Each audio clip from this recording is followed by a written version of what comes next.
Pour l'exercice 40, on nous dit soit f la fonction définie sur 0 inclus plus l'infini par f à x associé racine de x moins 3 et h un nombre réel non nul. Petit 1, montrer à l'aide de l'identité remarquable a moins b entre parenthèses facteur de a plus b entre parenthèses égale à a puissance 2 moins b puissance 2 que le taux de variation de f entre 9 et 9 plus h est égal à 1 sur racine de 9 plus h, le tout plus 3. Donc, on commence à dire pour tout h non nul, tel que 9 plus h appartient à l'ensemble de définition de notre fonction. Donc, l'ensemble de définition qui est donné ici, 0 plus infini, avec 0 inclus. Calculons notre taux de variation entre 9 et 9 plus h. Donc, 9 plus h appartient à l'ensemble de définition de f pour que l'on puisse dire que f de 9 plus h est calculable. Donc, pour calculer le taux de variation suivant, on va procéder comme d'habitude, étape par étape. On commence par calculer f de 9, puis f de 9 plus h, et ensuite la différence, puis le quotient. Donc, pour calculer f de 9, ici, il faut comprendre que on nous a donné f de x égale à racine de x moins 3. Et donc, on remplace le x par 9, ce qui donne racine de 9 moins 3 et racine de 9. On sait que ça donne 3 et 3 moins 3 donne 0. Après f de 9, on passe à f de 9 plus h en procédant de la même manière. Ici, le x est remplacé par 9 plus h.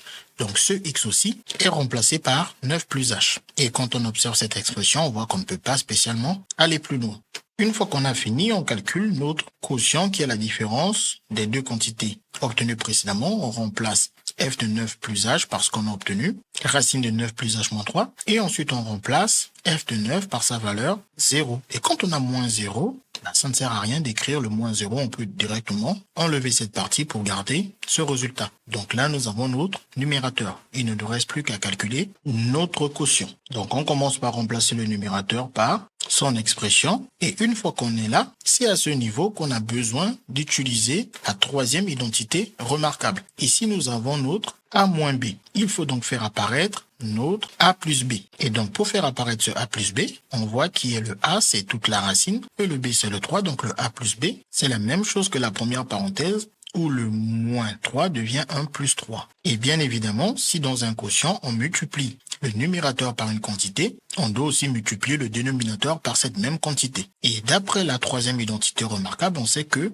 cela doit donner a carré moins b carré. C'est-à-dire notre racine carrée de 9 plus h, le tout au carré, moins le 3 au carré. Et notre dénominateur reste tel quel. Une fois qu'on a la racine carrée et le carré, il faut savoir que la racine carrée d'un réel positif, a élevé au carré, donne ce réel positif a. Donc ici, cela veut dire qu'on enlève la racine carrée et le carré en même temps pour ne garder que le 9 plus h. Et ici, le calcul, c'est facile. 3 au carré donne 9. Et une fois qu'on est là, on sait que 9 moins 9, ça fait partir les 9. Il nous reste alors h sur notre quotient. Et comme on a h en facteur au dénominateur, et qu'on peut largement écrire h en facteur au numérateur, en faisant tout simplement un h, parce que h tout seul c'est un h, on peut alors simplifier un h au numérateur avec un h au dénominateur. Il va donc nous rester au numérateur le 1 et au dénominateur le racine de 9 plus h, le tout, plus 3 que l'on nous avait demandé de trouver.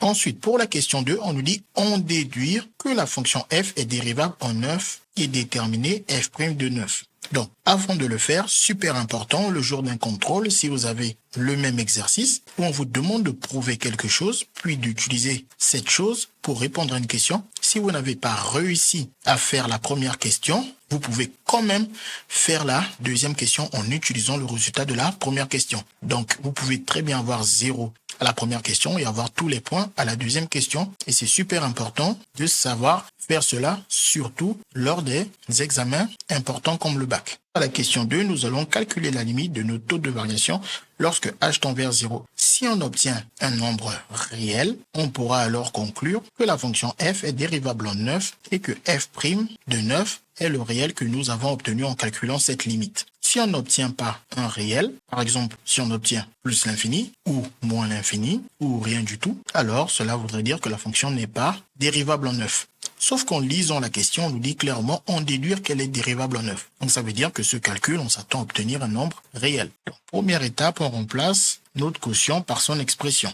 Et ensuite, on n'a plus qu'à dire que quand h se rapproche de 0, on sait déjà qu'ici, le 9 plus h se rapproche de 9 plus 0, car h est proche de 0. Et en continuant les calculs, la racine, etc., toute notre expression se rapproche de 1 sur racine de 9 plus 0, le tout plus 3. Et ensuite, on effectue les calculs. 0 plus 9, ça fait 9. Racine de 9, ça fait 3. Et 3 plus 3, ça nous fait 6. On a bien obtenu un réel, ce qui prouve que la fonction f est donc dérivable en 9 et que son nombre dérivé en 9 est f' de 9 égale à 1 sixième, c'est-à-dire cette limite que nous avons trouvée, qui est bien évidemment un nombre réel. CQFD, ce qu'il fallait découvrir.